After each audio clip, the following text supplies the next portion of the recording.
Hello, and welcome to a very special That Munch Live. We are back from an unexpected hiatus. Stuff kind of got in the way, just kind of life, you know. But we are back, and we're going to shift focus a little bit this week, and maybe for a little while, we're going to, instead of regular Munchkin, because Corey's not here, we're going to play the Munchkin CCG, which is the collectible card game, for those not in the know. And so, what that means is that you buy boosters for it, you buy starter decks, and then you get the boosters that have randomized cards, and you build a deck based on that. It's Munchkin for Magic the Gathering crackheads. Yeah. But the thing, why it's way better than Magic is because it's whimsical. It's also a little more adult. That was the thing that Magic was missing in my mind all those years, was it wasn't whimsical enough. Yes, they came out with the Unglued and the Unhinged, but you can't use those in a tournament. These are all tournament legal cards, and they're hysterical. So, it came out back in February, and I was reticent at the time to get into it because it looked like a rehash of the same game. Because some of the, like, when Munchkin Quest came out, some of the cards were the same, some of the things that they did were the same, and the art was the same, and I was kind of disappointed in that. They came out with a bunch of other cool stuff. I like Munchkin Quest. You know, we played it twice on here. It's long. It's a different game. So I like the rooms. I like the thanks. Sorry. I like the rooms. I like the mechanics. I like all of that good stuff. But it's different. It's almost not different enough. So when they came out with this one, I'm like, oh, it's just going to be a rehash again. They're just doing a cash grab. They're not. It's not like them to do something like that. They put out new titles because that's what people want, and that's what they did with this. All of the art is new. Each of the heroes has a different artist. The warrior is done by, well, John Kovalik. Well, that's the old hero card. Mike Lucas. I don't know offhand what he does, but John Kovalik does the gray cards. The ways to make a deck is that you pick a hero. This is the Centaur Warrior. There are 6 heroes. Warrior, Ranger, Wizard, Thief. No, Wizard, Bard. Yeah, Wizard, Bard, Cleric, and then Thief. Cleric, Thief. Those are the 3 different starter boxes that you can buy. Each one comes with 2 decks, and it's everything that you need to play. Sorry guys, I'm dealing with allergy issues. And so, it's everything that you need to play. The boosters are optional, but more fun. You get all of the nifty rare, very rare, and in some cases, W rare, which stands for we destroyed most of these.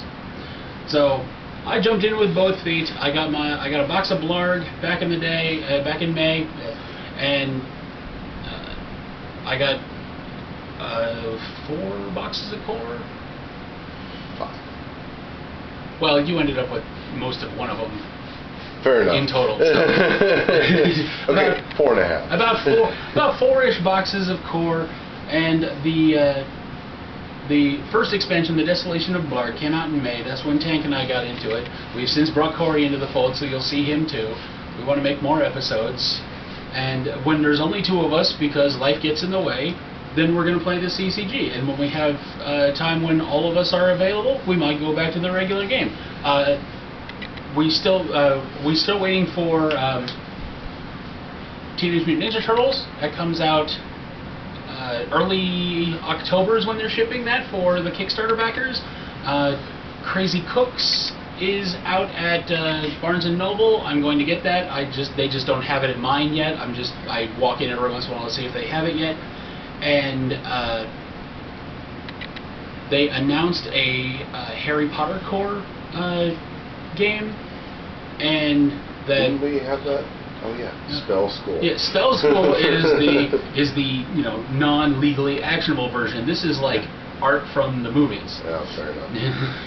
And so they're having actual, like, Harry Potter. That's a USAopoly, not a specifically Steve Jackson title. I mean, of course, it's Munchkin, so it's Steve Jackson games, but it's through USAopoly, like Nightmare Before Christmas and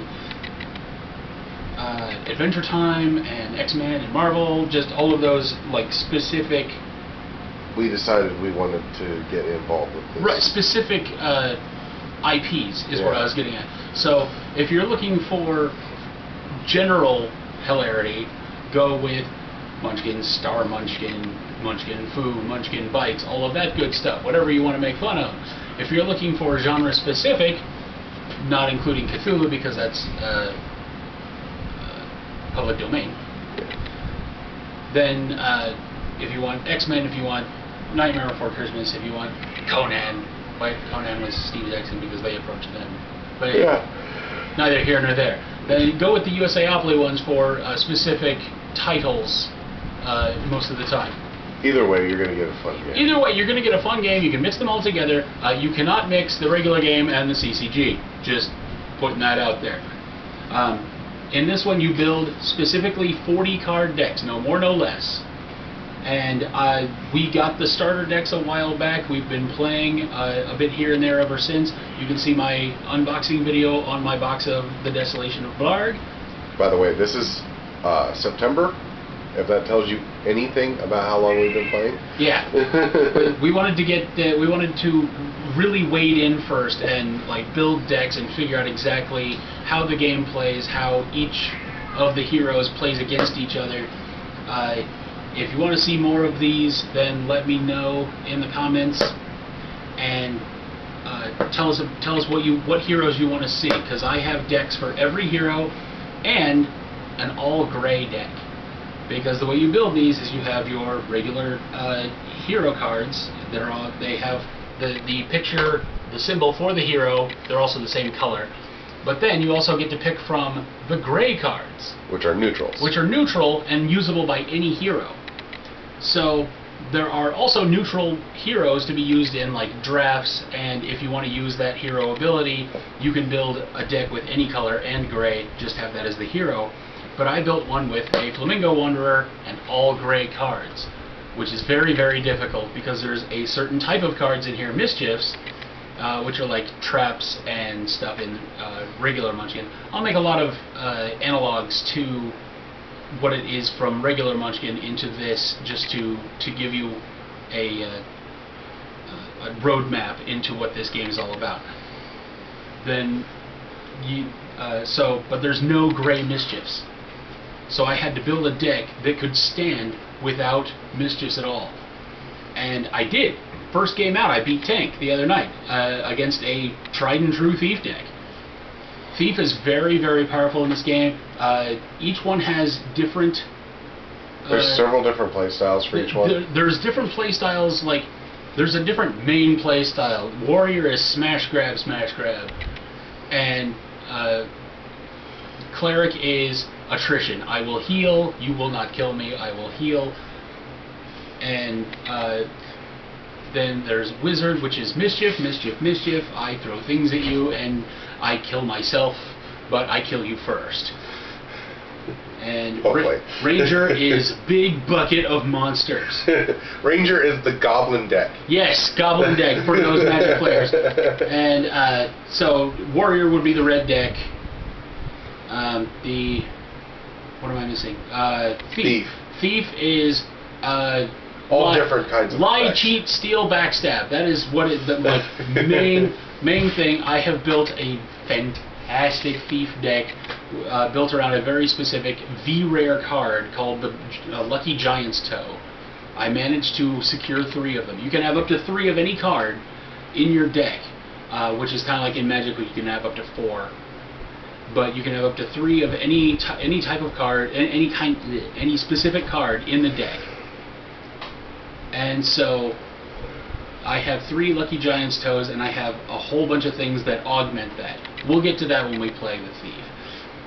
And my Thief is completely different. His Thief is, yeah, absolutely. You'll see like the differences in his Thief deck versus mine. I'm really excited to do a bunch of these episodes.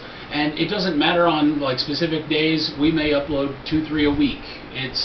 We play a lot, and we wanted to get a real feel for it before we get into recording them and showing you how it's done, so we can do it in a semi-professional type of way.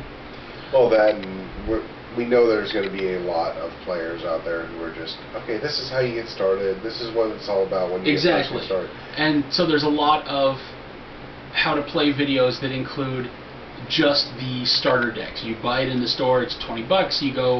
You open it up, you take the plastic off of it, you open up your markers, and you go play. These are built decks. These are cards that you will not see in other how to play videos. There's a lot of fun cards in here, a lot of Blarg. The first printing of Blarg had too many rares. They had a randomization error, so the first printing of Blarg had a lot of extra stuff, which is why the only cards I'm missing for an entire playset are 3 commons and a regular rare. I'm missing no V rares. I have 5 copies of the W rare. There's 1 in each of the expansions, 1 W rare in each of the expansions, and 3 in the first core. These are my books here that I have the actual sets in. This Core Season 1, The Desolation of Blarg, and Fashion Furious, which is winging its way across the United States towards my house right now. We've ordered our boxes. This is early September. I just ordered them. They will be here like Friday. You'll probably see an unboxing. So it comes with level markers, or level counters. Keep track of your level. This does not count towards how to win the game. This is just how powerful you are. The number of levels that you have is the number of stuff that you can have in play, loot and weapons. We'll get to that in a minute. And you also get your runaway token, which you get to run away for free once per turn, but then if you have to run away again, you can limp away, which means you take damage. And so, but we also have these things that are based on the kilometers for regular Munchkin by Steve Jackson Games. Completely, I do not own any thing about kilometers in any way, shape, or form. I even offered this to them. It says, you can make these. I don't want compensation. I just want my name on it. And like, you know, inspired by Brandon Murphy. And so, but every hero has a power. When you zap your hero, they have a certain power. So I had an idea for a kilometer to keep track of their life, because you start with 20 life, and whoever runs out of life first loses. Then I wanted to be able to like have a place to put your hero card, and you can also zap it. Now, granted, these are still prototypes, guys. These are still prototypes. You'll see different ones as time goes by, but I'm commissioning them from a friend of mine who owns a 3D printer. So he's doing them at his leisure, and I'm okay with that. I will put a link to his Etsy store in the description. Shout out to Sam. And I've known the man since I was 6. He gets a shout out. Yeah, no, I understand. But he made these for me in his 3D printer. He went 3D printing crazy, and then he opened a store. So I put the counter on here to keep track of our life, and it has the zap in there, so it can hold not just your card, but a sleeved hero card. Boom, right there. Zap, unzap. But we will go through the turn order. This is, again, a how to play video, basically, and we're going to go a little bit slower than we normally would. The normal game takes usually between 20 and 40 minutes, unless I'm playing against Corey, or anybody's playing against a cleric. So, or our rangers are against each other. Because that took a while too. Yeah, that was a long one too. Yes, it can take longer, but it all depends on the amount of cheese that you have in a deck, how good you are at building your deck. We also had a game that only lasted 15 minutes. That was fun. That was incredibly fast. And very painful. Right, that was the one where I had the deck of Infinite Whimsy and I didn't draw the inn. Yep. There are cards called locations. There are several different cards. You have your loot. You have your, which are 2 different kinds. Your loot trinkets, which are things that do stuff. 3 kinds. Huh? 3 kinds. Well, there's trinket, weapon, armor. Right, but armor is kind of like a trinket because you can't put it in battle. It's a trinket that knows somebody. Yeah. So armor is usually deflecting damage. So you have your loot. I call them weapons and non-weapons in loot. So you have your weapons, which are things that you can commit to the combat to deal and soak damage. You have your trinkets that do other things. Draw cards, make them draw cards, etc., etc. You have allies, which are ill-fated hirelings that you are going to throw into the mouth of some giant monster. Red shirts. Yes, there is actually one called the Red Tunic. And you can. He's hilarious. He's hilarious. It has a lightning bolt like striking him, and you can throw him in front of a mischief that's pointed at you that does that would do damage to you, and it instead hits him and he dies. The Pinata is fun. The Bodyguard. Bodyguard is essential. Yes. I'll say there are certain cards in certain decks that if you don't have them in there, you're doing it wrong. There's one called Dogue in the Ranger deck there. Thief is Amscray. No, Thief is Nope. Nope. Yeah, Nope. Amscray is nice, Nope is essential. Yeah. In Cleric, the Healing Salvo. Yeah. D6 life back. Duh. But yeah, there are certain cards that are pretty much essential in any deck, and then you kind of build around. The way that I build a deck is I put out cards and I go, oh, I'd like that in my Cleric deck, whatever. I like that, I like that, I like that. I go through all of the Cleric cards that I have, I put them down, I kind of get the proportions, and then you get out the gray cards, you go augment, augment, augment. And then you count and you see how many over 40 you have and then start making cuts. The best way is definitely look for the synergy. Yes, a combination, a theme. Have a theme to your deck. This is why I give all of my decks whimsical names. The most whimsical, of course, is where the hell are we? Yes, the where the hell are we deck. Okay, continuing on. Past loot, the only other thing that you can have in your horde is locations. Any player can have one location in play at a time, but locations affect both players. So if we were in the let's start with land. Land is the most basic. If we're on land, shout out to Magic players because it's land. But if land is out during the reckoning step, we'll get to that. Each player takes a gold, but that's one gold for both players. On your turn, you may squish a location that you have in play if it becomes disadvantageous for both of you to have whatever the effect is of that location. Sometimes it'll do damage to monsters, so if you have a heavy monster deck, you might not want that location in there. If you have a light monster deck or a monsterless deck. That's not exactly monsterless anymore. Right, but the thing is that location wouldn't do damage to them because they would turn into not monsters anymore. As we said, he has Ranger is monsters. He has a Ranger deck that has one monster. Right. The whimsical name is broken. The whimsical name is the experimental monsterless Ranger deck. And at the bottom it has the asterisk, it says there is one monster. And that monster is fairly broken. Yeah. It is the Dumpster of Doom. Look it up. I will have links to the CCG site and the CCG forum on Steve Jackson Games, but if you're watching this, you've probably been there. And so... If you haven't, why haven't you been? Right. Go! Give me a shout out on there, Malcav Man. It's the same as my my YouTube handle, so it's my handle on everything. So find me. I'm on Twitter. I'm on Bookface. I'm on what else am I on? I don't know. I'm on everything but skates. And Google Plus. And I have Google Plus. I'm just not on it very often. Is it malcavman@gmail?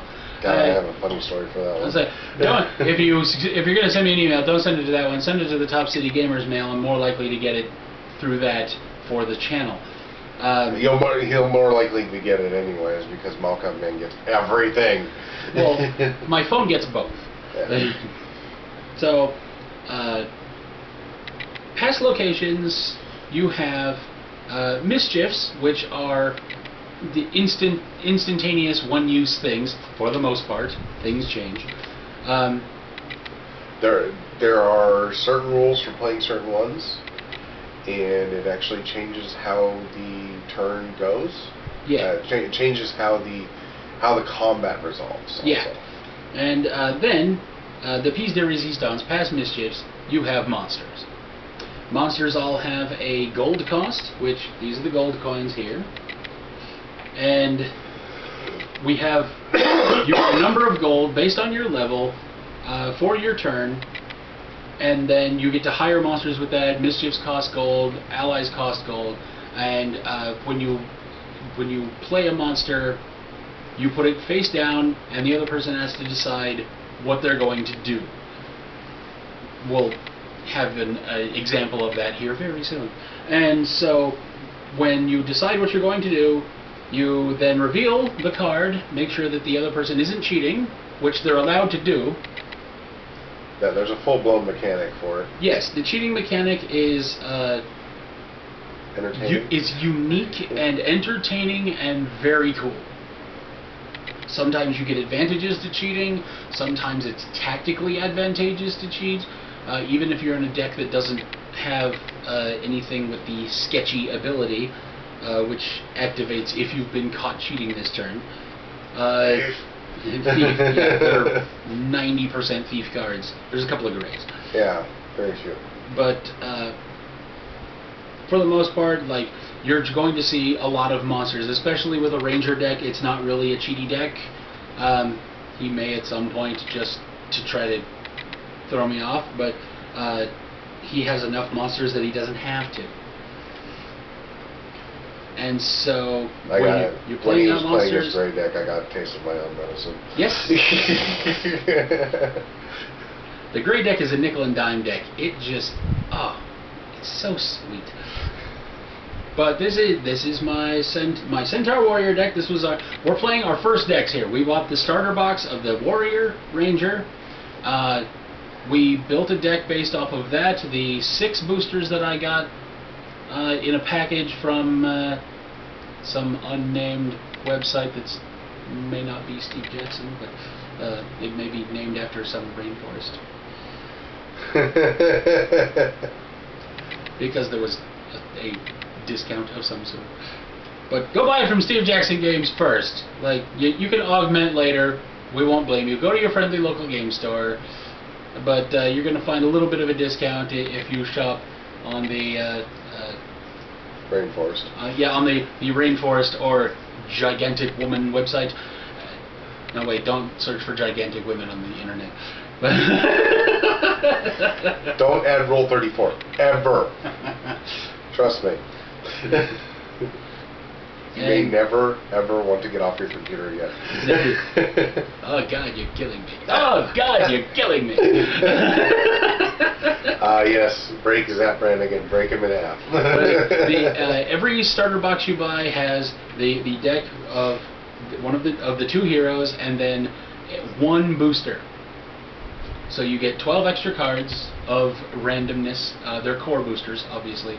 And then I bought a 6-pack of boosters along with it. So from those cards, 12 times 7 plus 80, do the math, we built 2 good decks out of and fought with those for a little while. And then I bought my box of Blarg, and stuff kind of ballooned from there.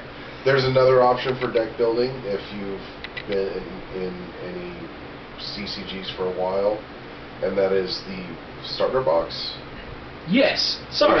It comes with all 6 heroes and enough cards to build 2 decks. Yeah. But like, there's going to be a crap ton of everything. Yeah. So the gray cards that come with every starter deck, the gazebo, the walking dreads, the drop bear, the bodyguard, barbarian, the librarian, land. There's a bunch of those gray cards that come with every starter deck. And goblin. Lame Goblin. And so you're going to get those, but if you get all 3 of the starter deck boxes, you're going to end up with a large amount of Walking Dreads that you will probably never use. He's a good card. He's undead, but he's only 1 gold, so he doesn't do much damage, and you might use 1 or 2 of them in any deck that you might have. However, you're going to have a ton of them. You can only have 3 of each. And you can only have 3 of any given card. So the starter box comes with all 6 heroes, alternate art for those trying to be completionists. There's enough gray cards to build 2 more decks out of, or 2 decks to augment 2 decks out of. Yeah.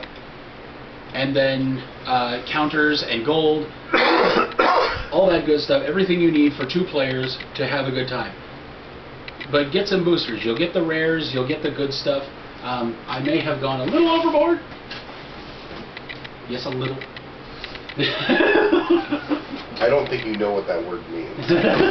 That's right. I don't think it means what you think it means. But I've got me some rares over here in top loaders. I want to show one off just because I'm awesome. But there is the W rare X Monster, drawn by John Cobley. So I got mine signed. There's also a monster called Kova, which is just a caricature of John Cobley. So I got mine signed.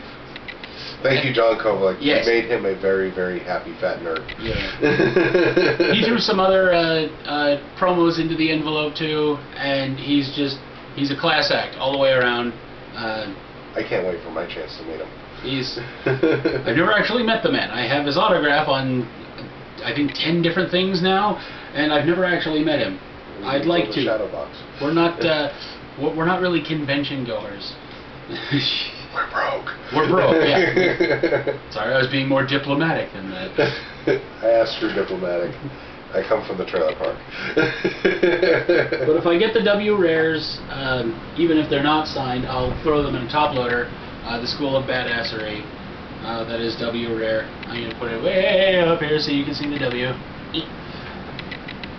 But those are exceptionally rare, and even if they're not worth a lot now, they may be in the future.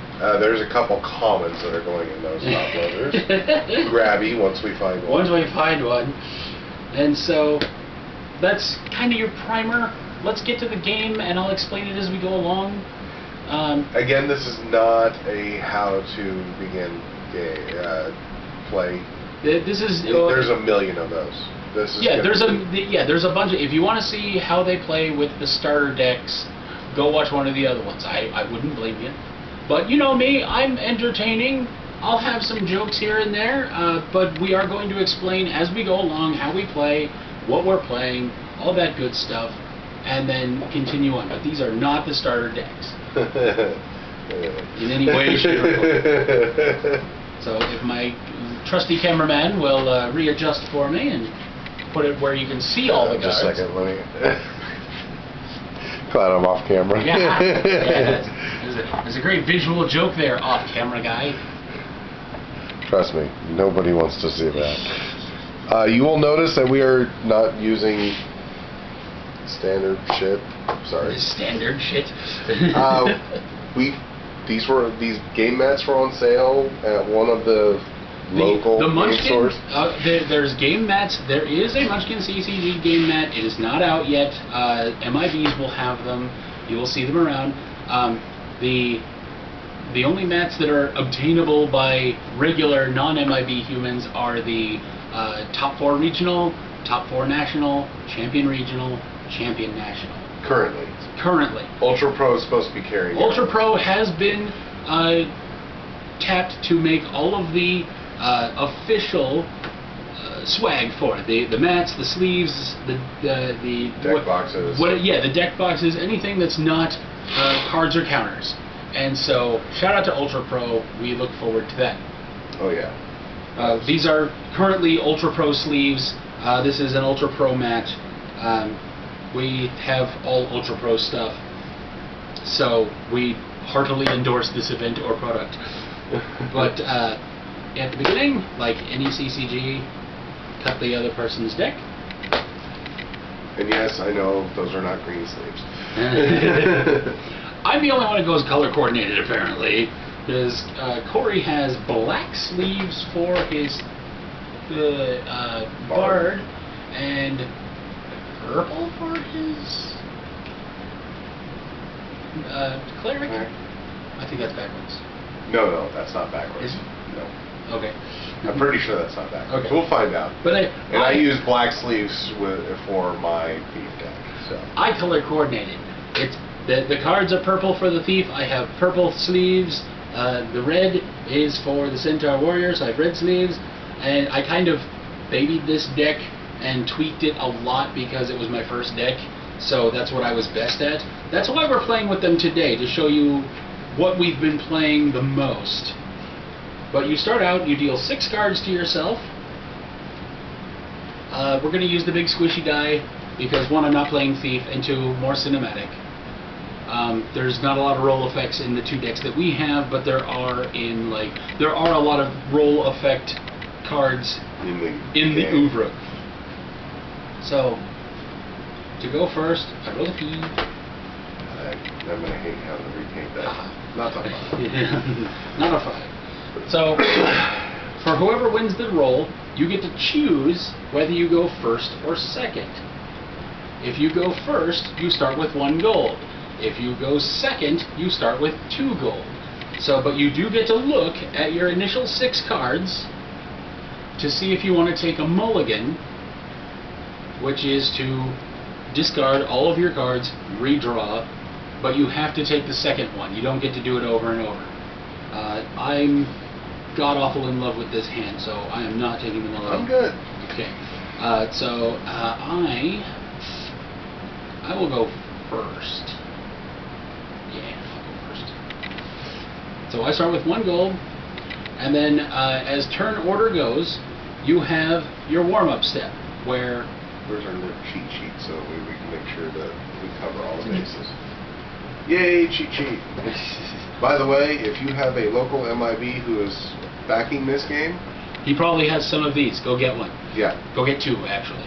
Our local MIB... I was just reactivated as MIB, so I don't have any of the swag yet. But our local MIB, Bill, shout out to Bill. I'll put a link to his MIB fan page in the description below. I'll have descriptions so you can see which links go to what, because there's going to be a lot of links in this one because it's the initial one of this game. So you have your warm-up phase. I hope you can read this. It's not the best camera in the world, but we try. You flip your runaway marker to show runaway. If you had previously used it to limp away, or to run away and it was showing limp away. Remind me to talk about that at the end for audio. You unzap any zapped cards you have in play, so you're basically resetting. If you zap your hero to do something, if you have zapped stuff, and you unzap it all, reset everything back to 0. You activate or trigger any reckoning abilities. Anything that includes a reckoning ability, you don't start with anything in the reckoning phase. But anything that includes the reckoning ability will say so on the card. Mostly it's locations that will give reckoning abilities. There are a couple of cards, the Angry Katana, a couple others. That's the one that just immediately popped to mind. But sometimes it'll do damage, sometimes you take gold, sometimes you have to roll a die and see what happens, spill, take cards, whatever. Any reckoning abilities happen during the warm-up phase, where neither you nor the other person can play mischiefs or interrupts or anything damaging. You can't heal during the reckoning phase. You can't stop it from happening. Yeah, you can't stop any of it from happening. This is also where bleed damage happens. If I or Tank get a card stuck to our hero card that says stick to hero card that causes bleeding, that means that we take 1 damage in the reckoning phase every turn that we take, not the other card attached. Right. That's important when you're playing. Per card attached. So if I have 3 bleed abilities, I will take 3 damage when it becomes my turn. There's also other cards that you can stick to the hero cards, Trombone, the Final Countdown, that give you damage based on other stuff that you do. zap hero card, draw cards. Unzapping. There isn't one for an unzap yet. Oh no, you have an area that makes it to where you don't unzap, right? Right. Yeah, the ice spill bathtub. There's also some spill effects that do that. Spill is making you discard. Yeah.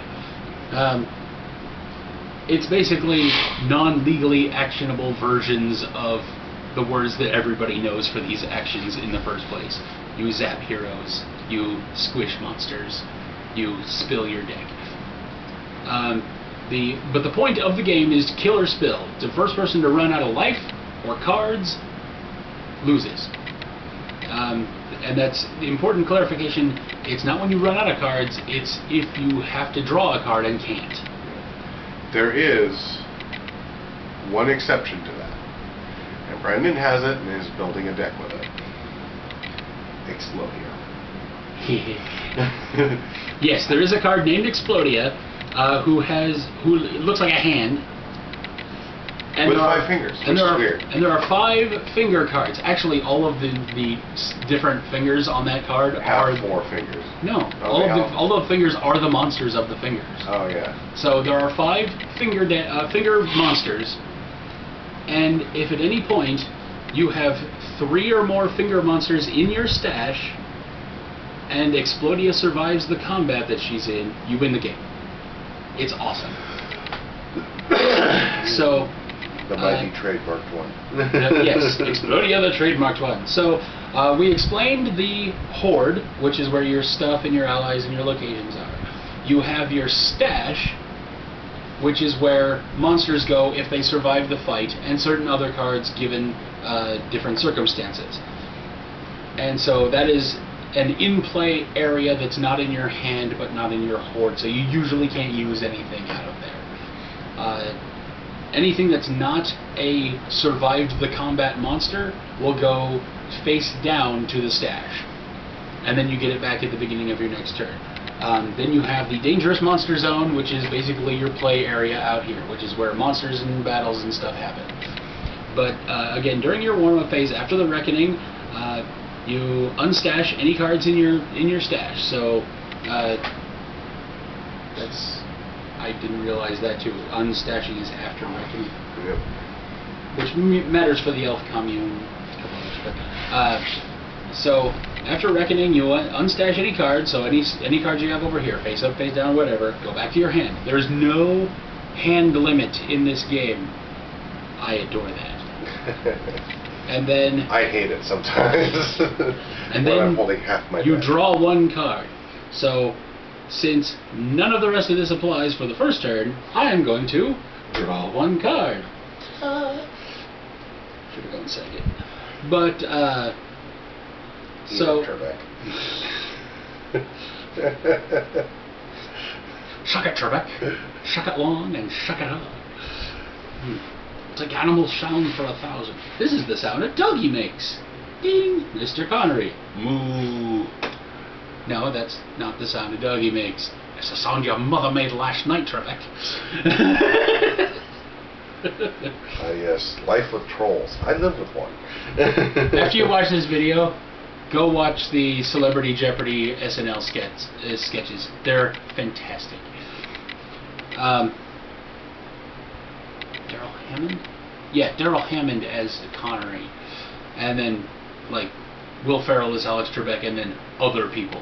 Yeah, I mean, it really is just, hilarious. And then other people. Who plays Burt Reynolds usually? Norm Macdonald. Yeah, he's hilarious. He's always done a really great Burt Reynolds impression. Yeah. And yeah. He was actually, Burt Reynolds was on My Name is Earl, a guest star on an episode. And then they had that character's son played by Norm Macdonald. That is awesome. I'm like, yep. But then you move from the warm-up phase to the Munchkining phase, where you can do any of these in any order as many times as you are able. So you can, for instance, I'm just reading here so I don't miss one.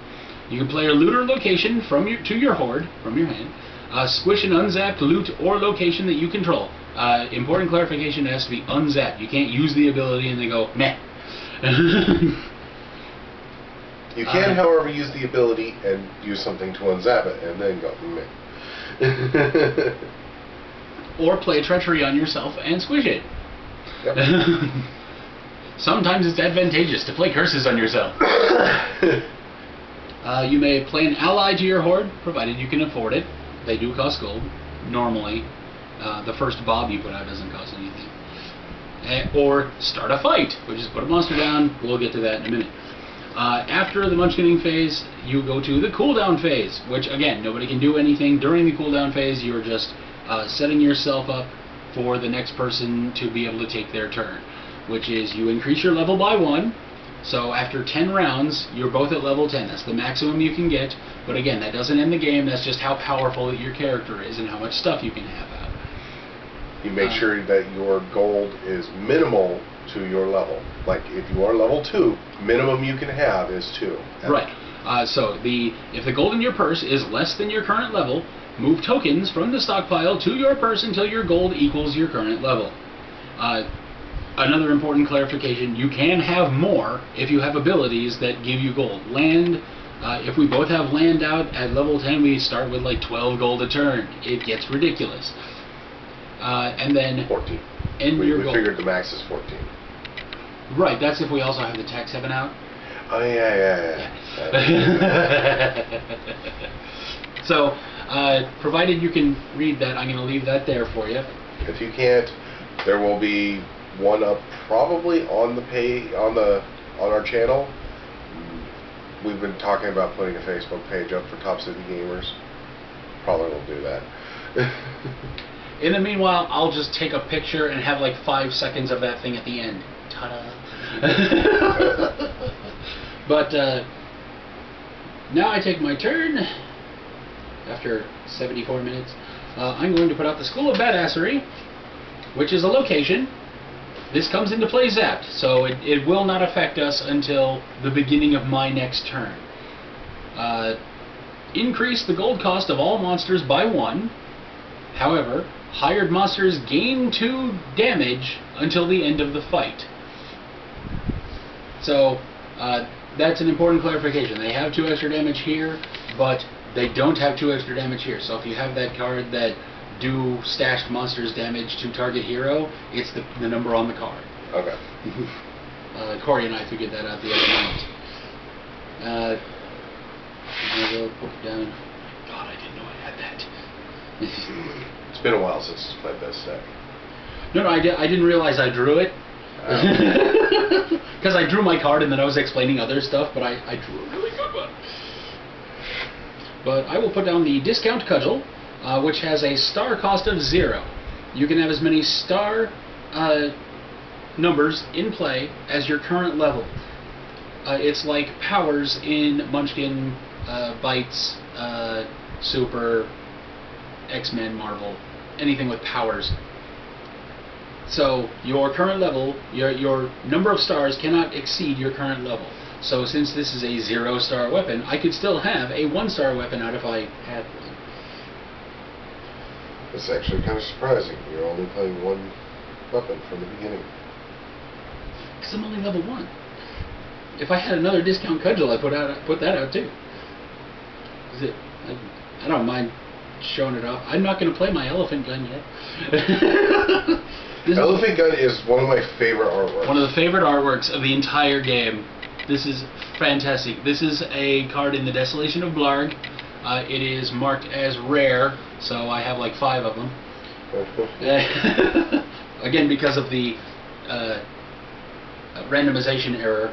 I have a theory that Steve Jackson Games was just trolling us, which is entirely possible, but it would be hilarious. It would have been. They come out like a year later, like we totally did that. But it did mean that Bard and Ranger were a little underrepresented. Yeah. So the second printing of Blarg is more. Well, Bard and Ranger are still underrepresented because they get more representation later. Right. Fashion Furious will have more in the Bard and Ranger sets. Also a little bit more Wizard. I mean, like 2 more. But yeah. If you want to see,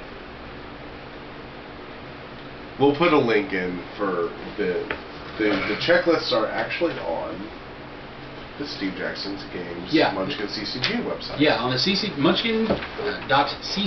munchkinccg.game, sorry, has the card lists for all three of the sets. The Fashion Furious card list just came out yesterday, so I downloaded and printed them so that Tank and I and Corey could all have one, so when we get our boxes we can check them off. But go look at those. This is just the name so far. If you want to see what the rules do, you can do the card search. All of the card art and the rules are on the site. You can search for it. Just click the little box that says Fashion Furious and hit search.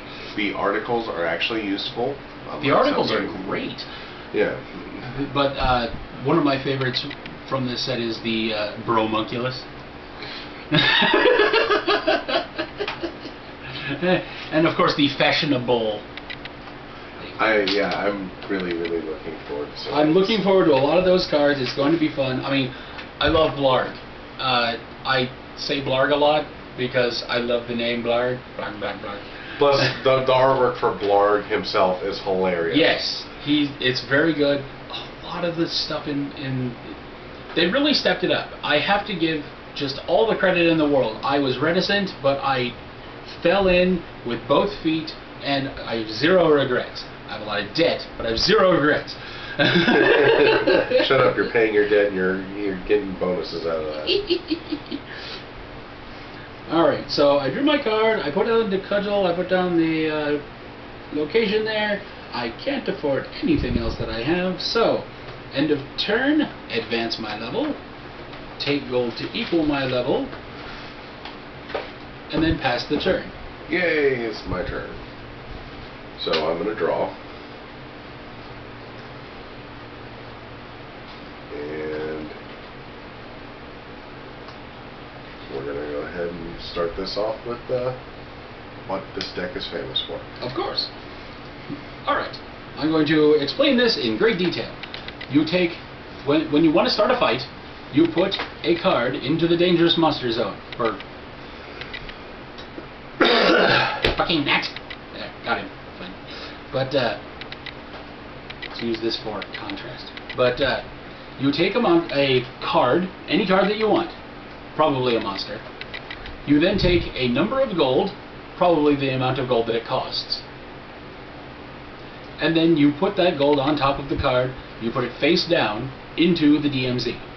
And now it becomes, do you feel lucky? Yes, because now I have to make a decision. Do I, one, just accept what it is? Because he might be cheating and trying to get me to commit my weapon, which would zap that weapon, and then I wouldn't be able to use it in a future combat. Is he trying to bluff me by paying extra for a tinier monster? Unlikely at this early junction in the game because it would use all of his gold, and that's not really useful. No. Is he trying to, is he trying to do something, or does he genuinely have a 2 gold monster, which probably does 2 damage, probably has 2 life? That's just average. So I have to decide: do I want to just take it? Do I want to commit my weapon, which will do, it'll does a number of damage equal to this green symbol here, and it will soak an amount of damage equal to this shield here. Since this is a 0-star weapon, it doesn't do much. And so I have to decide if I want to commit that weapon to try to do enough damage to it. Or do I want to flip my runaway marker and just run away from the combat? You get 1 free of those every turn, and then after that you take damage in order to run away. I think it's 2, right? 2 damage to run away. Which in some cases is very, very worth it. Yes. If you see an 8 monster out, sometimes, yeah. And that's why it's worth overpaying for some small monsters. If you put out a 1 gold monster but put 7 gold on it, and I run away from it, but you happen to have the Bullrog in your hand, and now I've used my runaway, put out that Bullrog, now I have to take 2 damage to run away. So, again, there's a lot of finesse involved here. Bard is a finesse deck. Yeah. I mean, you have your hack and Bard smash, you have your is monster. the finesse deck, Yes, yeah. but Bard has a lot of finesse and a lot of jokes, a lot of Music references. a lot of the cards are references to either music, types of music, or song titles. It's fantastic. Or there's of course Trololo. Because of course, what else would an Orc Bard have? And if your Bard deck doesn't have 3 Trollols in it, you're doing it wrong. Or you know something we don't. Ooh. Too much encore. So, at this juncture, because he's starting it off, I'm going to run away. So I flip my marker. I have now run away for free. He gets his gold back. That card gets put in his stash face down. I don't even get to know what it was after running away from it. So it could be anything. So now he's going to take probably another monster, because it's a ranger deck. He's going to put 2 gold on it, and I have to make the same decision yet again. However, this option has changed drastically. So I am going to put my discount cudgel in front of it, which zaps it. Okay, and this is going to He reveal to me the Bullwhip. The Bullwhip! This is a loot, normally, but it has one of the abilities, Monstrous, which means when he commits it as a monster to a combat, it becomes a monster with 2 gold cost, 2 damage, and 2 health. And so I, having committed my discount cudgel to this combat, will do 1 damage, because it's a very specific order. Hold on. Yeah, okay, good. There's a very specific order that it goes through. The weapon does its damage first. Sorry. The monster ability, should there be one, goes off first. Then my damage goes off. If the monster survives the damage from any committed weapons, it then does its damage to me. Through the weapon. Through the weapon, through the amount of the best way he's ever described it is the monsters are mercenaries. You are sitting in your citadel, you send them out to the field, and if they get their asses hammered, whatever is left comes at you. Correct. This is different with allies. Allies stop everything. Right, because an ally is just some ill-fated meat shield sycophant that you sent out into the waste to get horribly killed. What happened to your sword caddy? Well, there was a burping sound, and then bones flew through the portcullis. So. Yes, my hairy, scary bear. I think he got blarged. So, now we get into combinations of things, because some things are interrupts, and some things just do their damage. So, the discount cudgel does its 1 damage to the bullwhip. However, my Centaur Warrior ability is to zap my warrior and do 1 damage to target hero or monster, which means in-play monster or stashed monster. Not face down, it has to be face up to be a monster, otherwise it's just a card. So, in doing this 2nd damage, it does the 2nd life of damage to this monster, which kills it before it can deal its damage. And I will Halfling Ranger it. And he will use his ability to, instead of it going to his discard pile, it goes face down to his stash. Right, so he can do that. When you zap your hero, he can't do that again. So I couldn't do that again with my Centaur Warrior this turn. When it becomes my turn, I will unzap my warrior. There are mischiefs and stuff that can unzap your hero card. There's mischiefs that can zap your hero card, or your opponent's hero card. So, I get the cudgel back. It's not destroyed unless the monster ability says that it destroys a target loot or weapon or committed weapon. Those are fun. There's a couple of those. The Cutisaurus, the Ferrous Oxide. Ferrous Oxide monster does come with the starter deck, so you can read that. The Hairy Scary Bear. Hairy Scary Bear, actually he specifically targets one that's not committed to the combat. Yeah, and before anything else. Yeah. So, I hate that with my toe deck. My thief hates that. That's why the contingency plank exists. Like, I'm gonna eat your toe. Stick. So I'm gonna go ahead and do the thing.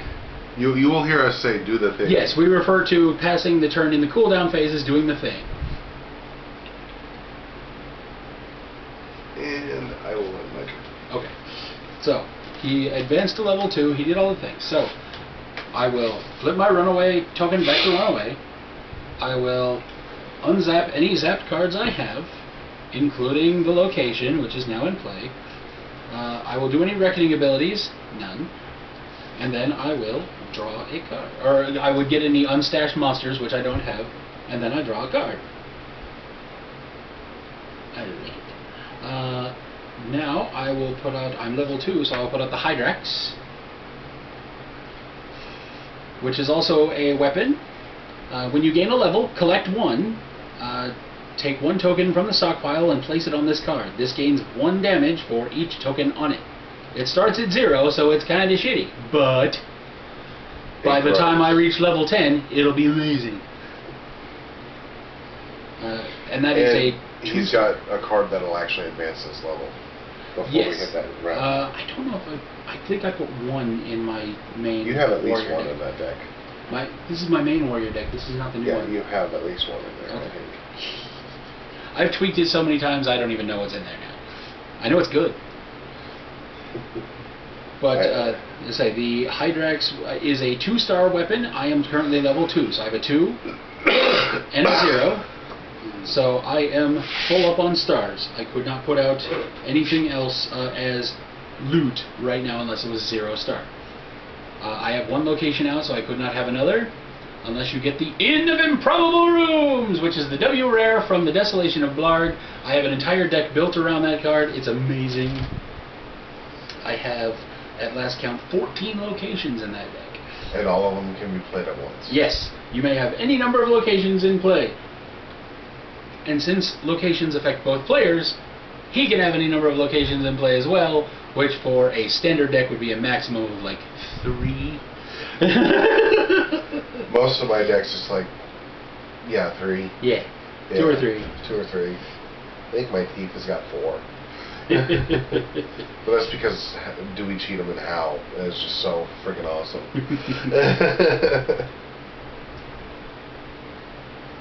And I am... By the way, you guys should really look up some of the puns if you're like under the age of 30. They're so worth it. Alright. Bring it. Okay. It is the hipster. I'm going to say Doog. Doog! Nah, I name a card. You cannot play that card until the end of your turn. No more Doog. The hipstar. I will read this to the class. The hipstar. The monster ability goes off as soon as he says, bring it, and we check for cheating. I was not because he cost 2 gold. Name a card. Until your opponent's cooldown, cards with that name cannot be played.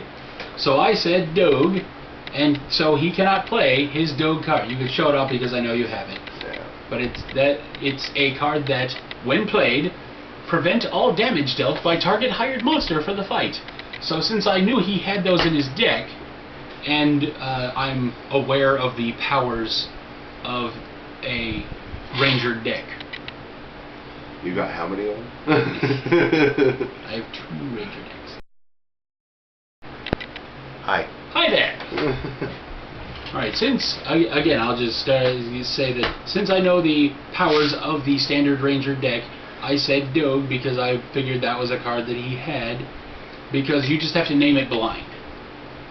Unless you know they have it. Unless you know they have it, there are certain cards that make someone reveal a card in their hand. The spider comes to mind. But or so a monster because it's a card. Right.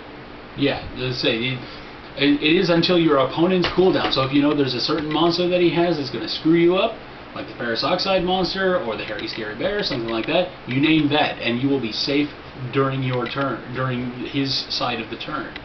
Did you ever look that up? By the way, which one? If you name a monster and I still play it, is it considered cheating? I have not. Note yourself. Look that up. He will watch this later on after he posts it. Hi, me. At least once. I watched some old episodes the other day, and I'm a giant fat ass. You may have noticed that I look a little thinner in the face here. I've lost about 100 pounds. Your shirts are fitting a lot looser too. Yeah, as I say, I could wear this as a tent now, but yeah, you could see me in other episodes wearing this shirt, and it's much tighter. It leaves much less to the imagination.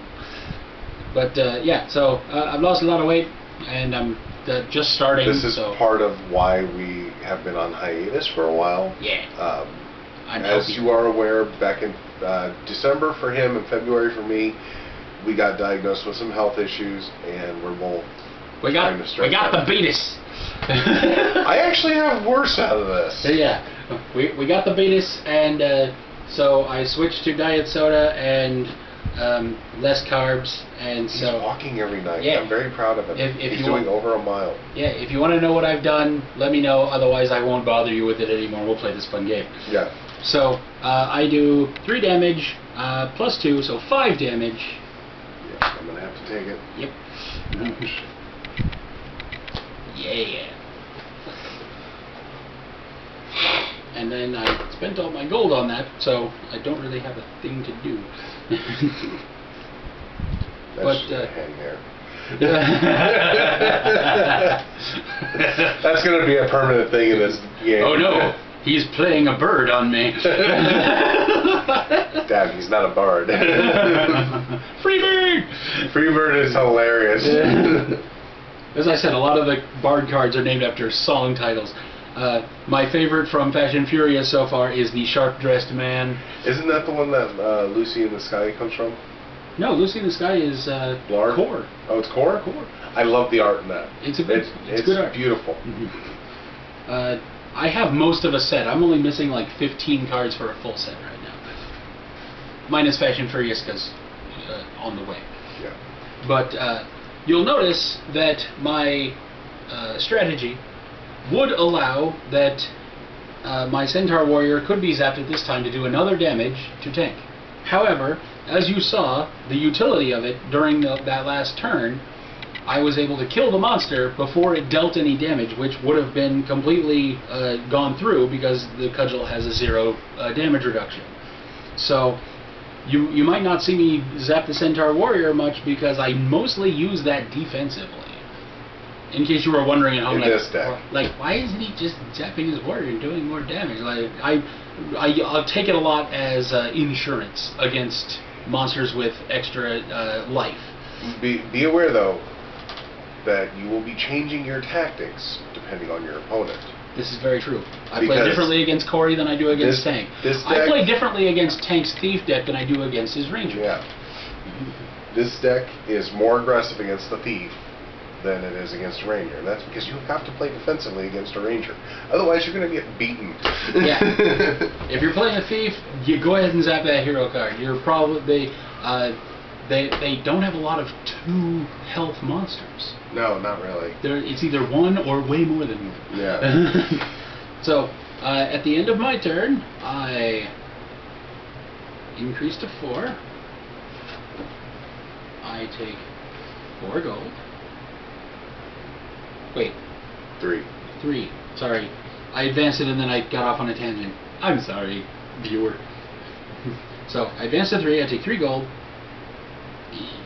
I then put a counter on my Hydrax and pass you on turn. Alright, so untap. I need to get him out. That has one? Only if you have it. Yes.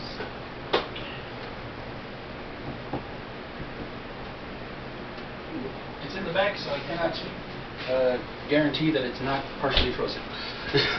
Ooh, slushy. Did you find your other? No, we have the same piece of mail. Yay, mail. Actually, no, not frozen, just not nice that gold. piece of mail. That was an important piece of mail. Because it was over. Yes.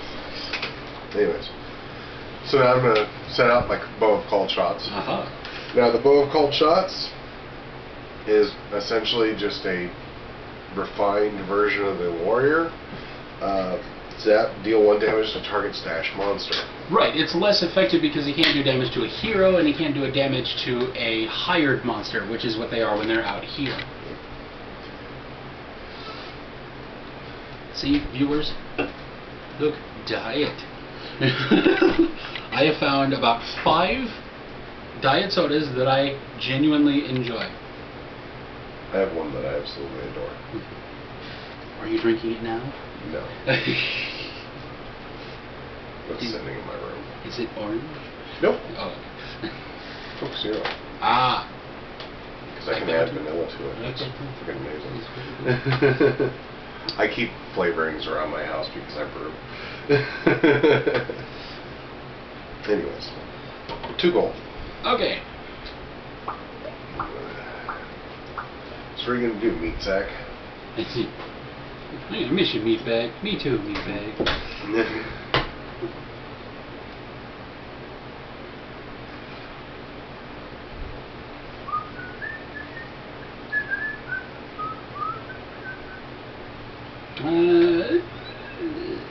Let's throw a cudgel in front of it. Bullwhip. There's the bullwhip again. You cheated. No. Increase gold cost of all monsters by 1. Fuck. So I did cheat. So I get my gold back. That gets stashed, and I take 1 damage. And this stays zapped. So. Ow. There's that. Now is the part where Walking Dreads comes out and ruins my shit because he gets +2 damage.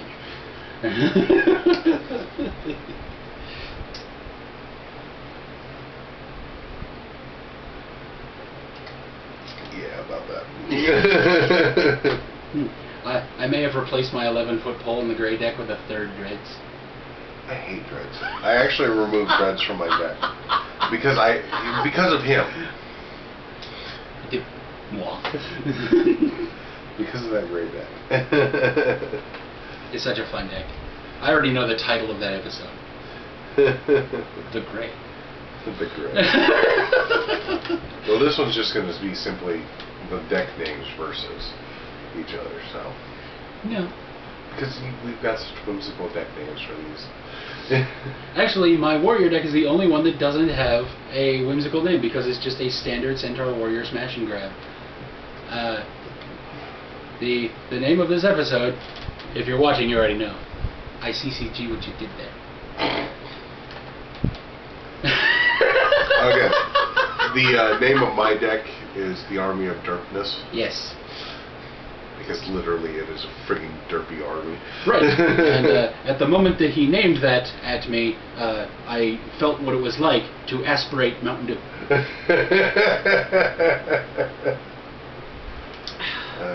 And at that moment, I realized what I had been doing to people. Alright, you did the thing? I did the thing. Okay. Alright, so, unzap any cards I have. I do not flip my runaway token. I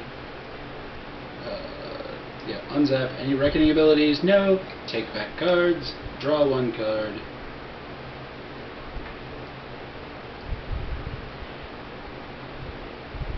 Mine is an evil laugh.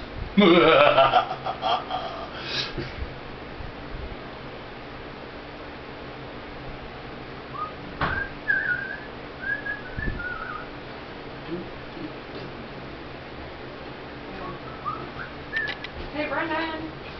Can Israel use the toilet? Yeah, we're recording.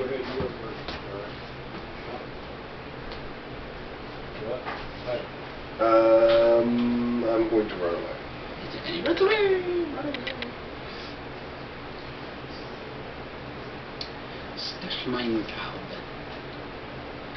Vanguard, Vanguard.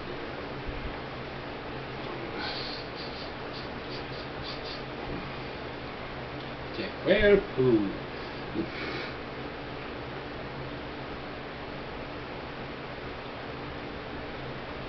Yeah, I didn't have anything else to do.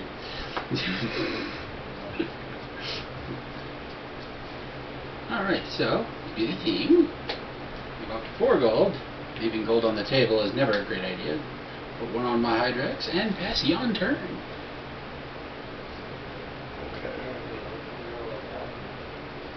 sorry, I have to keep my girlfriend happy too. So, put my marker, draw.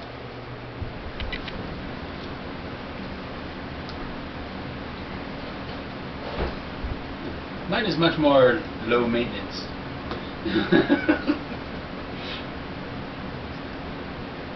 I've also been with mine for like 5.5 years, so. Well, if I had been with Mike for 5.5 years, that'd be a felony. This is true. She's 21, isn't she? Yeah. 5.5 years would be 16. She's 21. Yeah. Oh yeah. Brain. Not like the math right now. It's only a felony if her parents don't approve. We are in the state of Kansas, for crying out loud. That's only when there was a previous relationship and when both parties were under the age. That's a very complicated law. No, that one's different. Oh. It's Kansas is 16 with consent. For marriage, you cannot do anything before that. Yeah. Anyways. We live in a very bizarre state, but we're still not Arkansas. Right. Because or Texas. Because it doesn't include 24th chromosome. What was it? In Texas, it used to be you could get married at age 12 with consent or something like that. It was 12 or 14. It used to be. I'm not sure if it still is. I think Mississippi is the only one with 12 still. Yeah. Kentucky used to be 12 also. Yeah. In parts of Kentucky, it still is. I think in parts of Kentucky you can marry a banjo legally. I didn't know that was illegal to begin with. Leela, save me! And yourself, I guess. And my banjo. And Fry.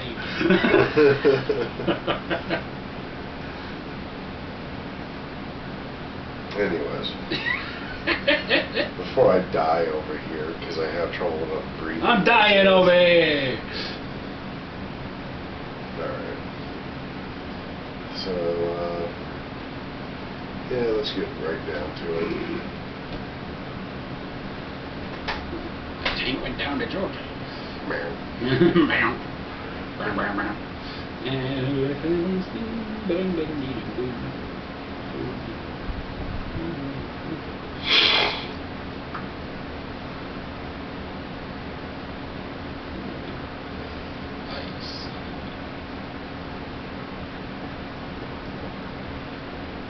I'm through a cudgel head. You know what? I haven't been rolling. I'm sorry. Oh yeah, the discount cudgel has a roll with it.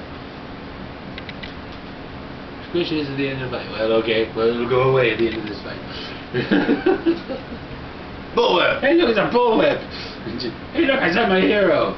He dies again. Hey, look, Halfling Ranger. Hey, look, I don't take damage.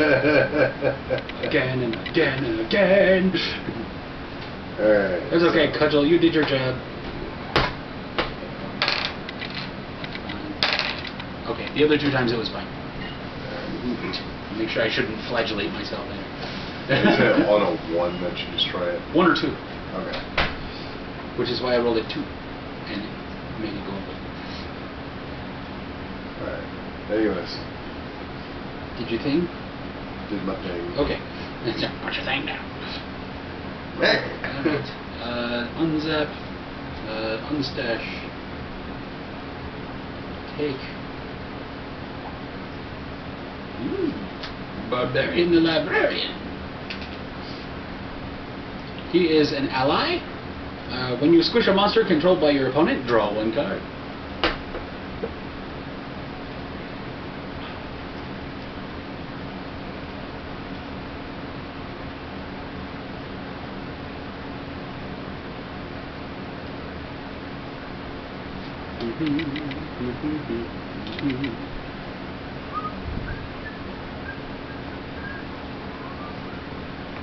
And then he runs away again. Run away! I have the feet run like a bitch. And that's why he's going to be defeated. I also have the feet I will sit on you. I put a spell on you. And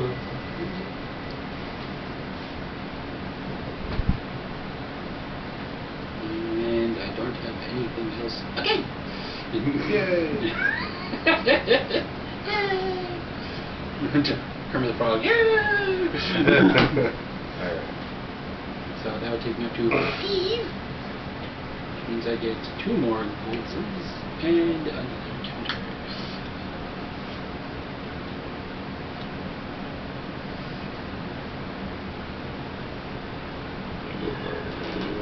Excuse me. There is no excuse for you. Oh wait, hold on. Stash half your cards.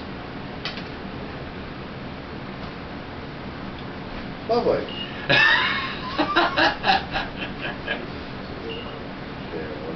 It doesn't say random. Okay. I'm spared of fair play. That should be easy enough.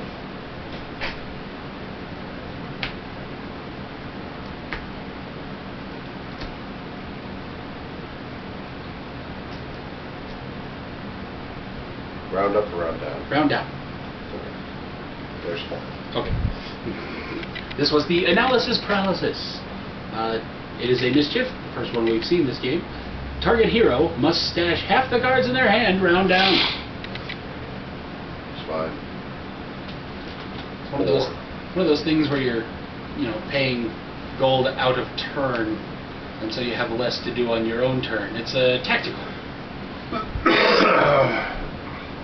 4 gold monster. Or is it? That probably is. I throw the Hydrax at it. Bear. It's a bear. It's the drop bear. Yes, which does nothing because I do a bajillion damage to it. Its effect still goes off. That's true. So now I have to stand up because my arms are not long enough to drop a meter. Okay, read it out loud to the class while you stand there. The drop bear, which is a joke about Australian Australian predator. animals that don't exist. Yeah. Because everything in Australia will kill you.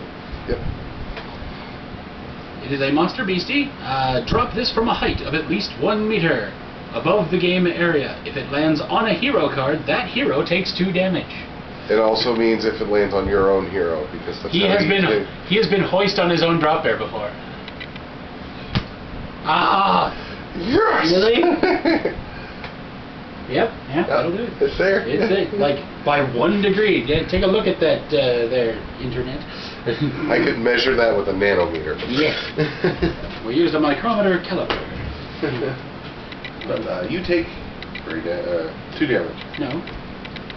I take 2 damage, but then I don't take the 3 damage from you it. get sat on by a fat bear. So I smash it with a hydrate. Smash it with a hammer. And I zap my hero.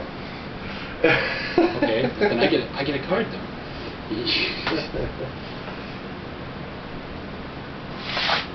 Because I killed the monster. Killed it to the monster. Are you done? Spent all your Goldatron? Hey, I'll beat you my way. I'll beat you my way.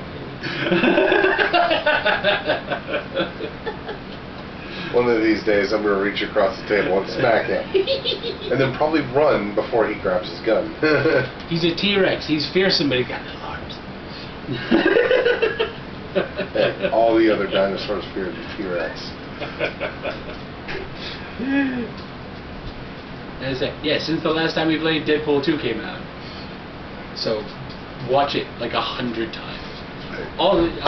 I found a moment in time where I actually enjoy working at Walmart because we got Deadpool 2 Super Duper Cat. No, Sour Patch Kids. Oh, okay. The candies, and it's Deadpool Small Hands. I think it's Sour Patch Kids. It's hilarious though. That's awesome. Alright, so did you do the thing? I did the thing. You did the thing. Excellent. Okay, unzap my Hydrax. Take back my Hipstar. Card.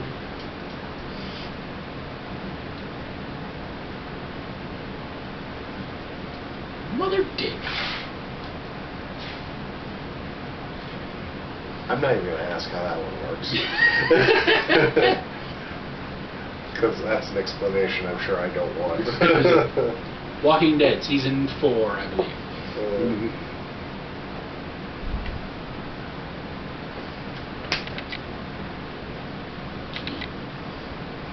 Run away from the hip store.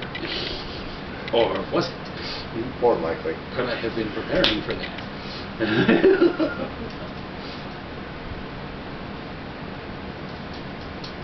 No, go on ahead. I don't know what you're gonna call it. It's the inflatable dragon! Holy shit! At this point, I did not overpay for him because he actually costs 3 right now. Yeah. So he doesn't get the +2 from that, but he gets the +2 from that. Ouch. So, still 4. Ouch. Ow. Ow. This is the inflatable dragon. He costs 2 gold normally. Is 2 damage and 3 health, but if you overpaid for this, it gains 2 damage for this fight.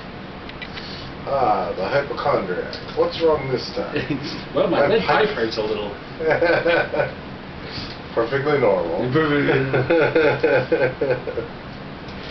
We're the worst doctor ever. Zoidberg!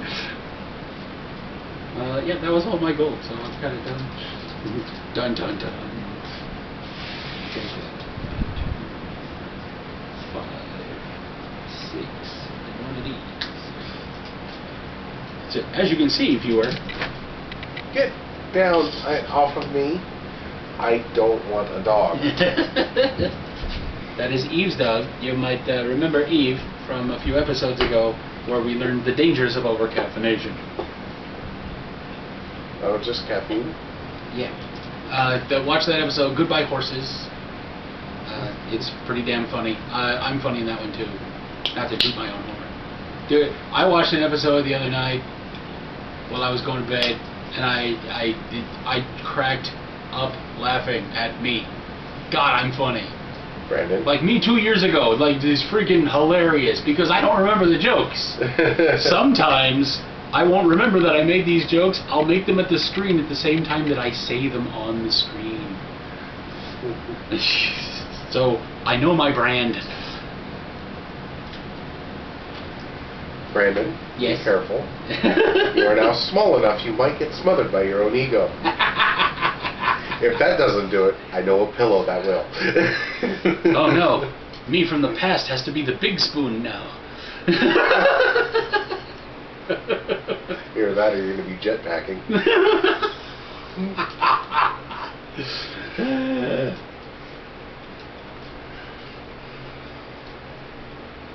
All you, coaches. Yeah.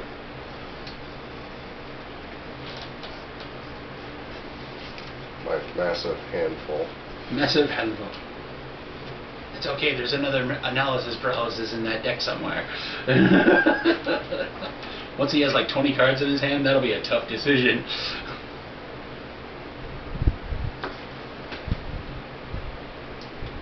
What is it? My aspiration was to play like 2 of them at once, and you have like 20 cards in your hand, so you just have to get rid of like 3/4 of your hand. Recycle bin. The recycle bin. Pop out my bullwhip. Zap recycle bin. Destroy the bullwhip. Need 2 gold. Aha. Come here. Bye, bullwhip. Since I'm level 5, pop out the receiving rifle.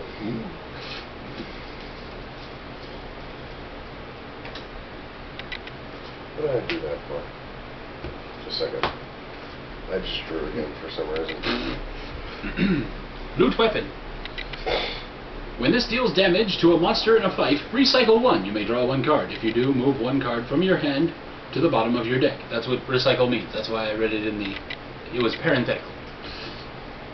Some of the later sets, besides core, don't actually explain the rule. It just says, recycle 1. But we're explaining the rules because first video. Anyways. So I will pop out 4. 4, he said.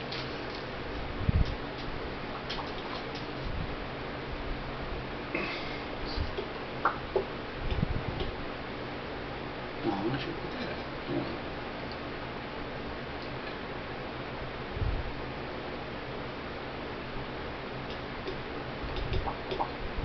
I'm early. Alright. I think that was the bear. I'm gonna pop out 4. That might be the other bear, which is worse. So I'm going to put out the Hydrax, because it can't target that thing if it's committed to the fight. Drop bear. Hey look, it's the original bear. I hate to break it to him, but the other bears cost 4 standard. I didn't remember that. That's... It has to land on it, so it didn't land on it. Nope, it bounced. But I kill it handily, and I get a drawing card.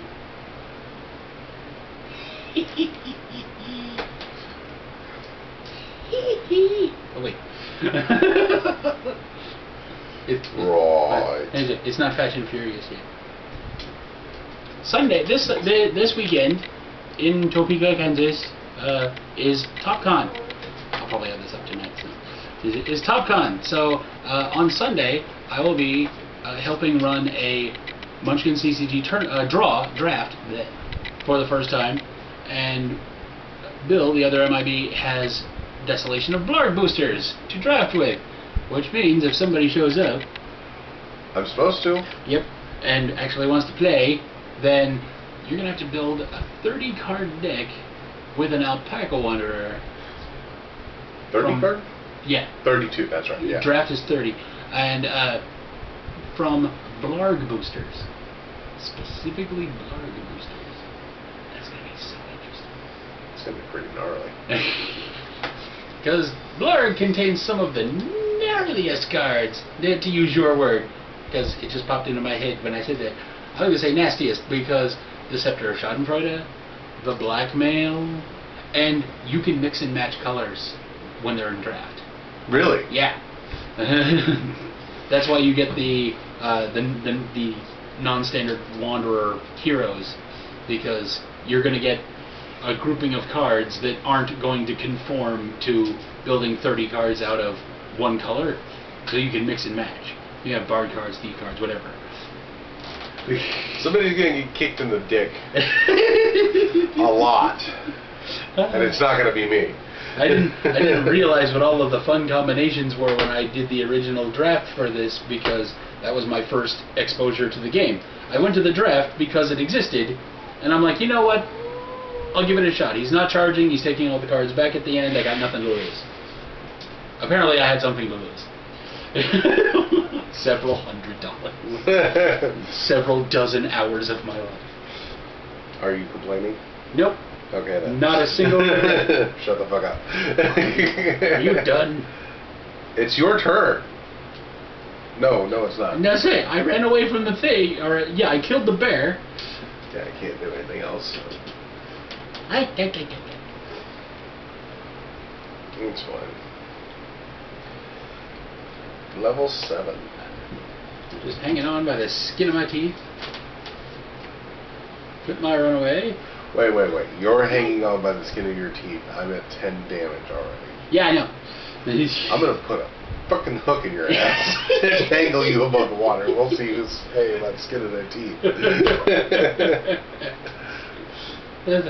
Sometimes whoever has less damage is not the one losing. In this case, it might be, but still. Actually, against this deck, it is regularly I get to 16 health taken or 16 damage taken, and I just beat snot out of somebody because, like, oh hey, I have 14 gold. I have a handful of monsters. Run away from them all. Yeah, what was that about, Blarg?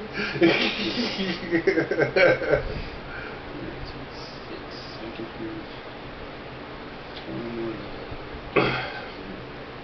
There is a lot of strategy to playing this. It's tragedy. You will pick it up fast, or die horribly. Or die horribly. Yeah. Sometimes you'll die horribly, anyways. That's about the slow and skinny of it. Yeah.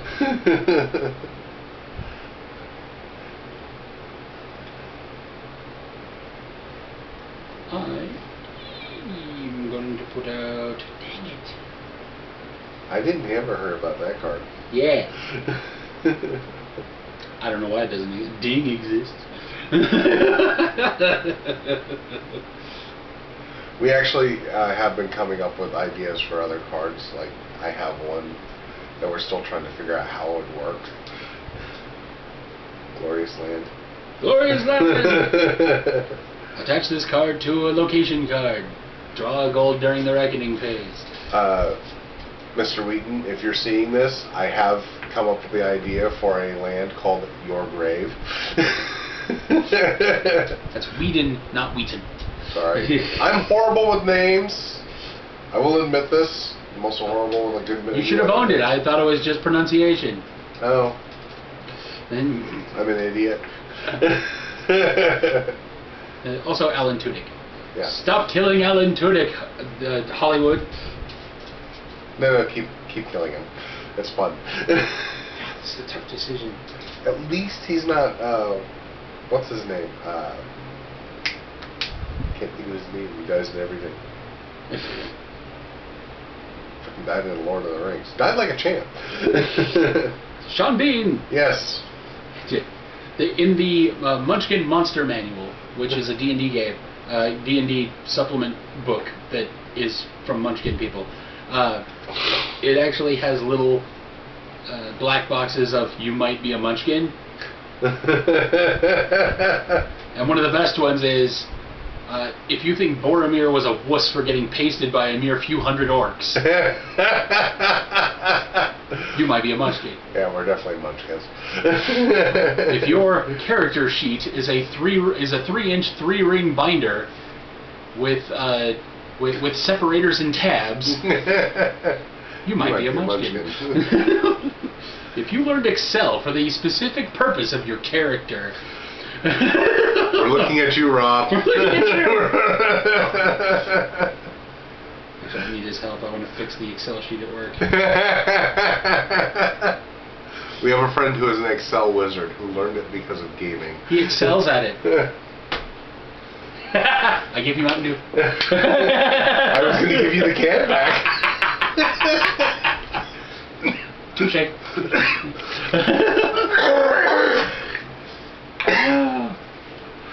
We have fun. We try to. It's what we do. It's either we have fun or I try to strangle him. Both equally possible in this book. Yeah. Yeah. It's even worse. It leads more towards strangling when we're working together. Because usually he's my supervisor.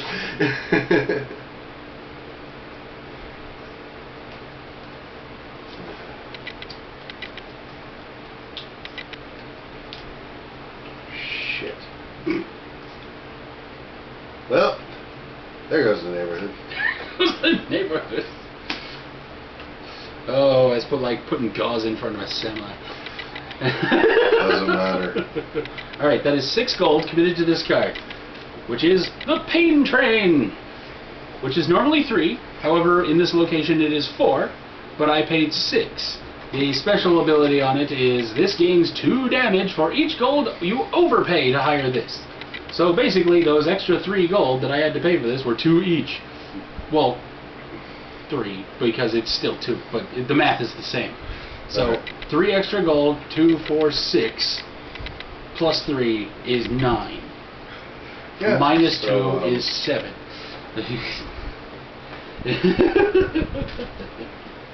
Dog. Doog. Bye, Pedro. He has a cute little puppy. Cute little baby. Doctor gave me a pill and I grew a new kidney. And I get to recycle. Ah, yes.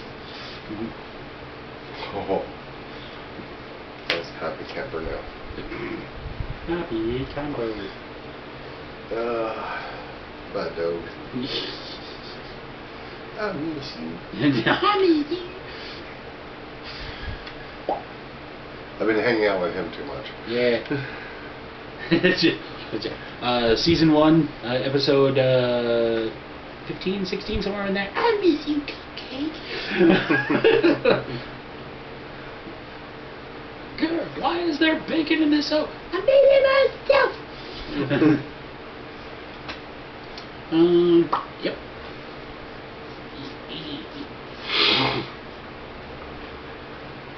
C'est bon, c'est bon, c'est bon, c'est bon,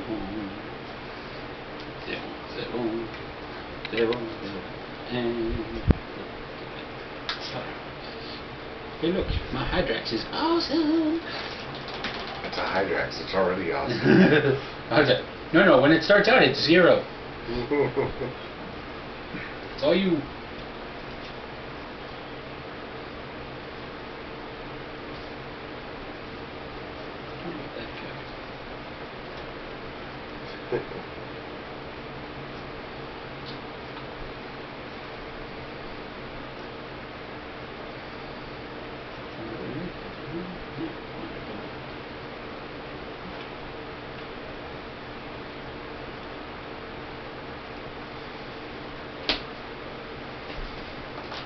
What?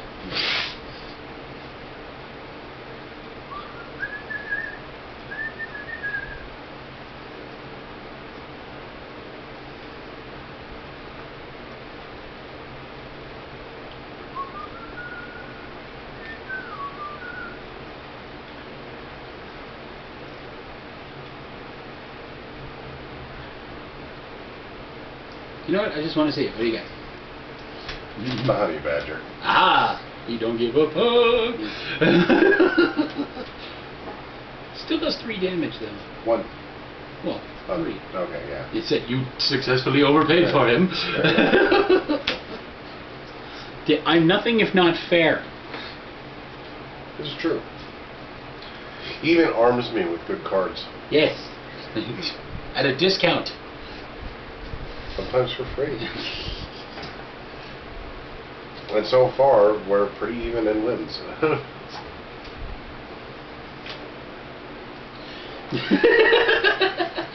Okay, maybe we're close. But the thing is, I have way more on Corey. I meant between us. And 2 on Bill. And 2 on Stacy. I have 1 loss under Corey. That's it. I have 1 loss under Mike. And 0 wins. You met Mike on the previous episode. He played Munchkin with us. He took to this game like a fish to water.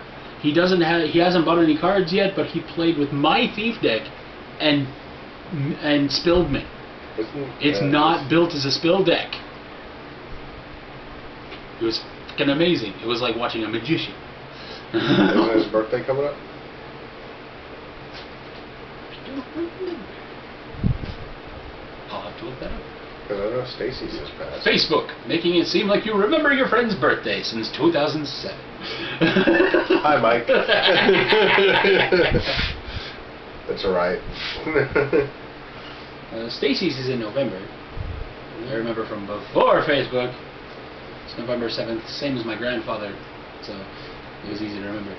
It's hard. And my brother's is October 16th. And grandmother's would have been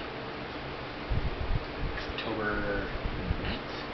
8th or 9th? Somewhere around there. Jeremy is the 1st. I've got the easiest birthday in the group to remember. Not anymore. Oh? She's a New Year's baby. Holy shit. Yeah! Day or eve? Day. Holy shit. Yeah. That poor girl.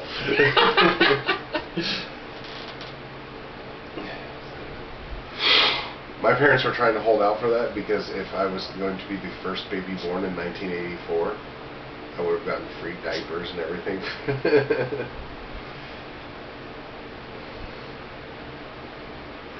back when companies did really cool shit. Yeah.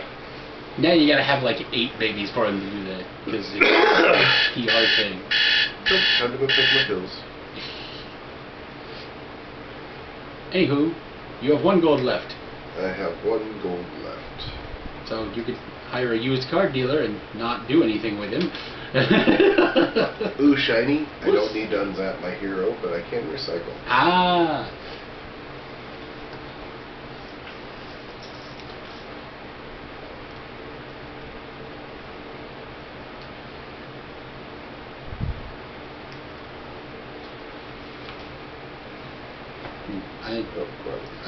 Wrong. I'm going to allow that. I'm going to ask if on the forums though if you need to have a zapped hero card to do that. Okay. But for now, yeah, fair play. I'll put in the comments what the outcome of that is because they'll answer. They always answer on the Steve Jackson forums. I love those guys.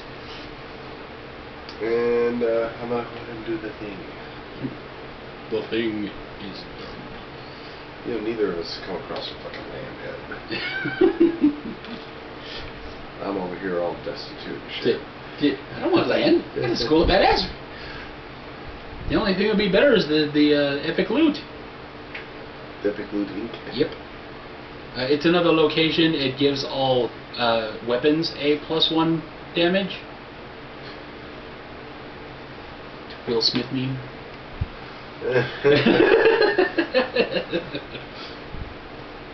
Done, I assume? Yeah. Okay. I can actually send them.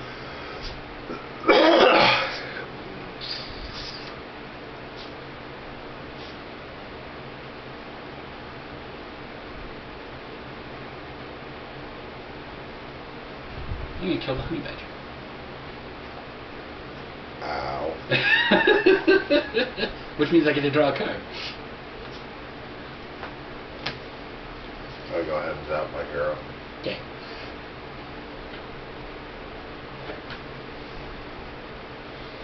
You will not take my frontline fighter.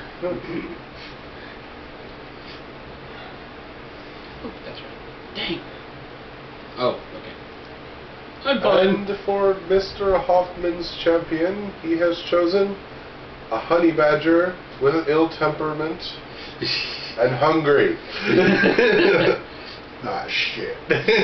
Now, whatever do, children, never ever do this to a badger.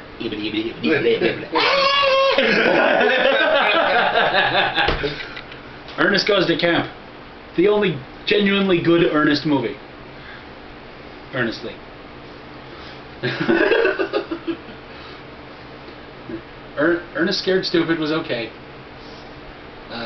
Ernest Saves Christmas was just weird. Was weird. And Ernest Goes to Jail was dumb as hell. And all the direct-to-video ones sucked wind through a straw. I'm going to put down the Poon Pole.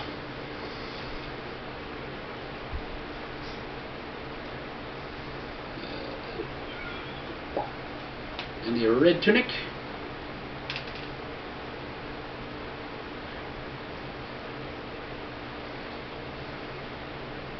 So you're telling me that all the direct-to-video Ernest movies sucked like Cousin Edna at the Family Reunion? Yep.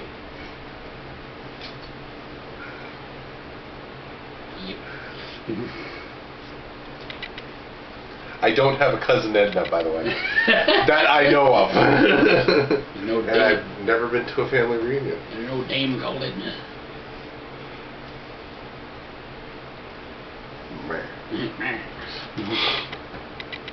It is the Hipstar.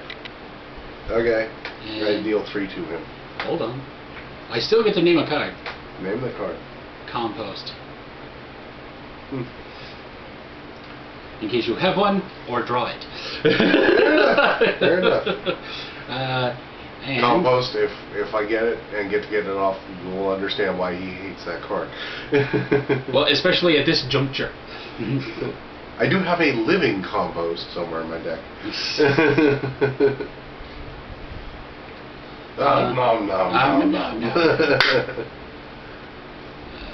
Alright, so Hipstar is currently dying. but I will deny. Use when target loot deals damage to your hired monster. Prevent that damage.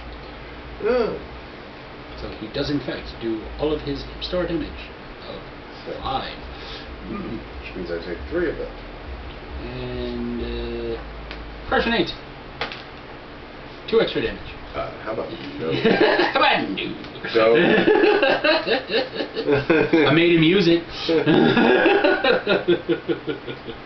And the hip star lived. Barely. Barely. Fire! Oh God, that's a shotgun! Oh wait, this is Red Dead Redemption. I'm looking for Ray Finkel and a clean pair of shorts.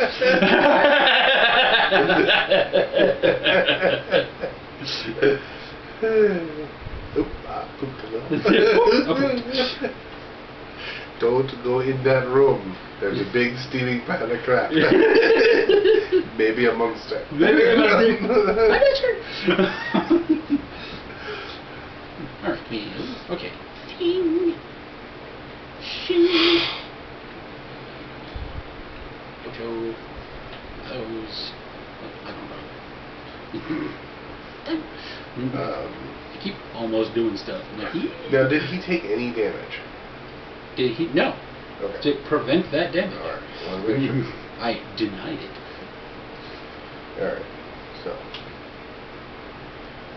My turn? Yeah. Alright.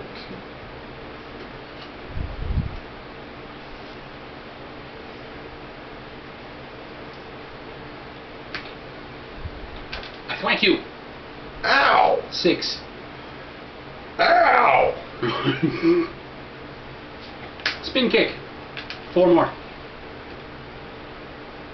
Holy shit. And that's how you win.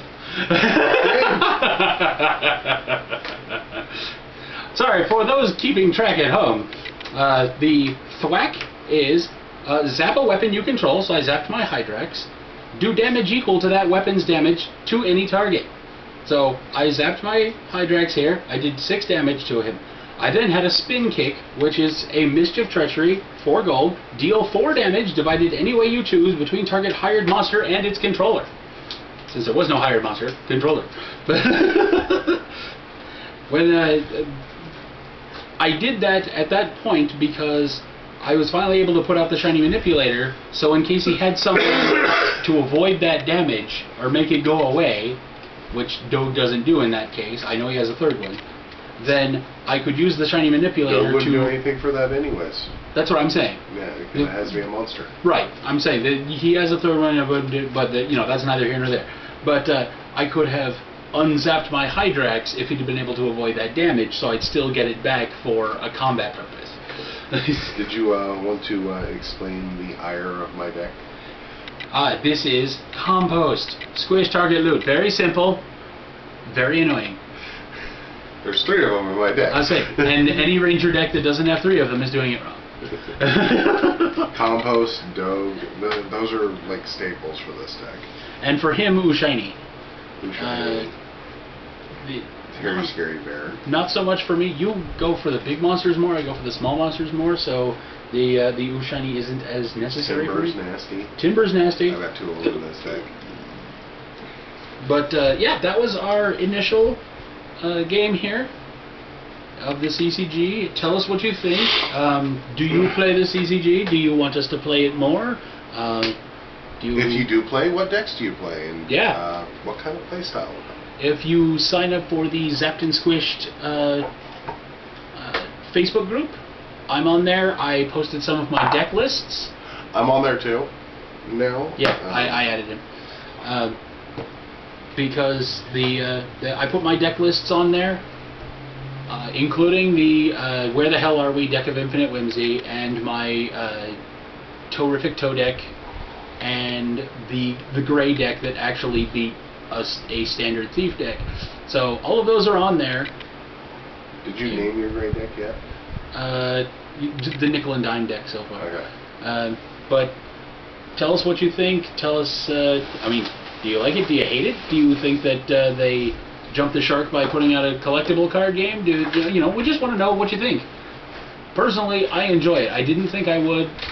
And so I'm a convert, and I love it. I'm living proof that it can win over anybody. Because I was adamantly against CCGs for the longest time. Any of them. I mean, there's a Star Trek one, there's a Stargate one, there's all of them, and I just couldn't get into them. But Munchkin got me. So I mean, it's a great game. I highly suggest playing it. At least grab the starters, even if you just play it Once at in a while. at your local game store. Play with your kids, whatever. It's a fun game. Give it a shot. In that case, if you want. So, be sure to like, share, favorite, subscribe, pay it forward, send us money, be excellent to each other, and we'll see you next time. Later, guys.